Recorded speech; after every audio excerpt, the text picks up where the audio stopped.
기후환경 어디까지 차별 전반적으로 오늘 내용을 보면 기후환경과 그 에너지, 우리가 저 중산층 살리기 위해서 물가 낮추는 문제를 굉장히 강조했거든요. 그래서 이 문제에 있어서도 우리는 굉장히 실용적인 입장을 취하고 있다. 그 기존의 환경 PC주의를 넘어서서 우리 국민들이 에너지 등 물가에서 그 손해보지 않는 쪽으로 그 국민 삶을 먼저 챙기겠다.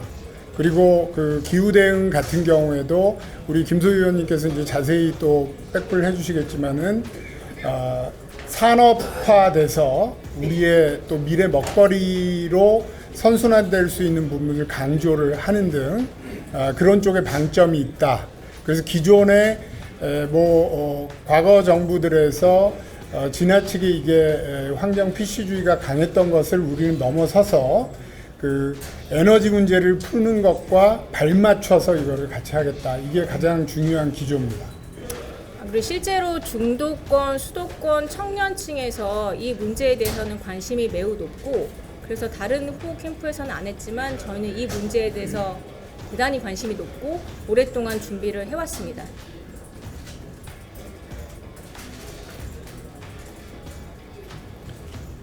기후 투기와 연계는 어떤 식으로 좀 홍보를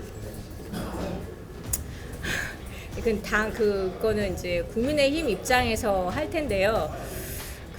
방금 말씀 주신 것처럼 제가 오늘 이제 언급했던 내용도 있지만 실제로 우리 기후 문제는 에너지 문제고 에너지 문제는 곧 전력이랑 연결되는데 여러분 아시는 것처럼 지금 송전망 구축이 매우 늦어지고 있잖아요. 그것도 특히 환경단체의 반대로.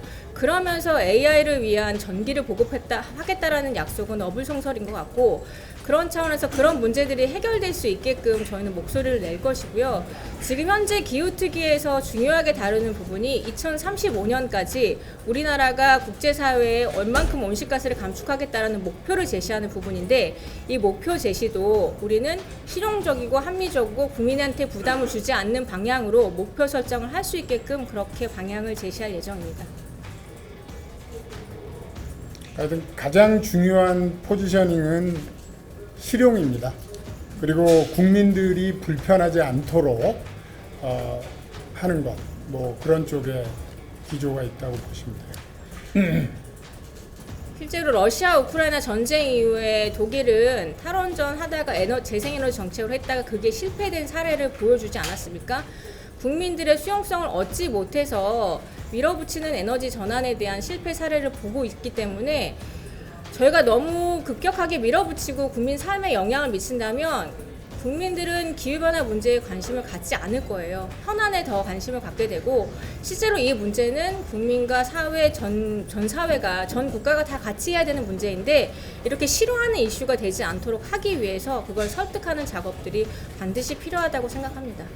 예, 우리 저 에너지 가격 낮추는 거 관련해서 기존의 그 환경 PC주의에 입각해서 작동됐던 문재인 정부라든지, 그거는 윤석열 정부에서 좀 뛰어넘은 부분이 있죠. 그 원전도 적극 가동했고 저희는 그 기조를 이어갈 겁니다. 거기에 대해서 지금 미국에서 얘기 나오고 있는 그 천연가스 발전이라든지 이런 것들도 저희는 적극적으로 실용적인 입장에서 담을 예정이다. 그렇게 생각하시면 됩니다. 에너지의 90% 이상을 수입하는 국가에서 어떤 한 특정 에너지원만을 얘기하는 것은 저는 국가를 생각한다고 생각하지 않습니다. 저희는 필요한 에너지원, 원전, 재생에너지, 수소, 천연가스, 석탄, 그 포트폴리오를 가지고 우리가 어떻게 저탄소 산업으로 그 연착륙을 할 수 있을지 그러한 계획들을 세우고 제시하고 국민들을 설득하는 과정이 반드시 필요하다고 생각합니다.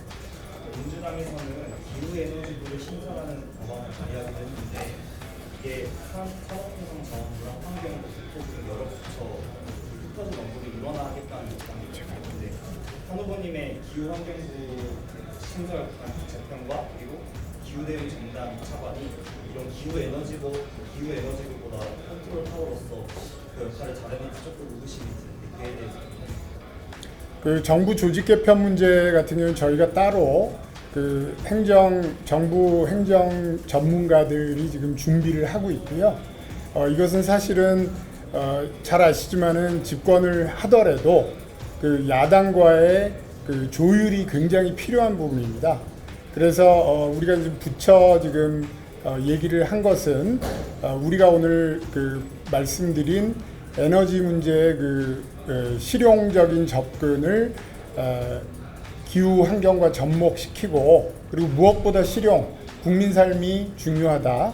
그리고 그 기후 환경 쪽에서도 산업화할 수 있는 것을 우리가 선제적으로 하고, 또 우리가 국제적으로도 같이 발맞춰서 해야 될 부분을 잘 챙기는 것을 아까 말씀드린 예컨대 기후환경, 기후 담당 2차관 등이 주도를 해나갈 것이다. 지금 현재 그 기후 대사도 있고 여러 직책이 여기저기 흩어져 있거든요.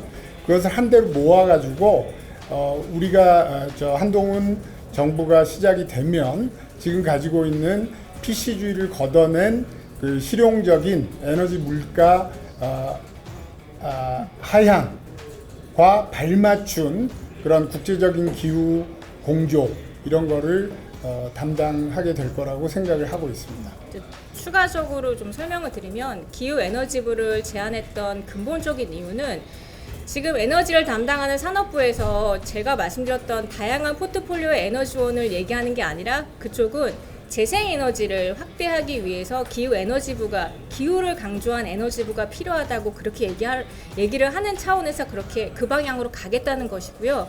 저희는 전 세계 어디에서도 기후에너지부는 없습니다. 에너지 정책을 담당하는 에너지부는 있고, 그 에너지부가 저탄소 산업에 맞춰서 저탄소 에너지원에 대한 계획을 세우는 겁니다. 그래서 산업부도 탄소 중립 저탄소 사회에 맞춰서 그 방향으로 설정을 해서 다시 개편을 하면 되는 것이고요. 제가 말씀드렸던 기후환경부의 환경부의 기후를 중점적으로 뒀던 이유는 지금 환경부가 기존의 적응 정책, 그러니까 재난이 터졌을 때 어떻게 잘 적응해서 회복력을 가지는가, 그 부분에 방점을 둔 것이라고 보시면 되겠습니다. 그러니까 기존의 환경부가 했던 적응 정책에 대한 컨트롤 타워 역할을 조금 부여한 것이라서 그 부분은 이번 지금 이제 환경부 장관도 적극적으로 추진하고 있는, 실제로 온실가스를 감축하는 것 못지않게 어떤 이상 기후에 잘 적응하게끔 선제적으로 대안을 마련하는 것, 이것 역시 굉장히 중요하다라는 것에 공감을 가지고 기후환경부를 적극적으로 밀고 있는 것입니다. 그리고 최근에 우리가 산불이나 또 여름이 되면 홍수 문제로 계속 반복적인 그런 문제가 있지 않습니까?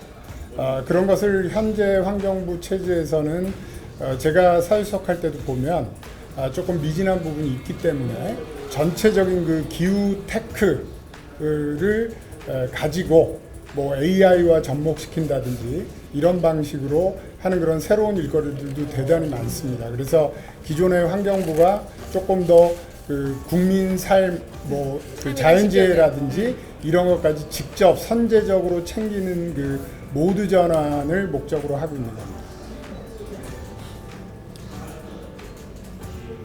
되셨죠? 예, 고맙습니다. 추가적으로 또 연락 주시면 됩니다. 예. 네, 감사합니다. 하여튼 우린 에너지 물가 낮출 겁니다.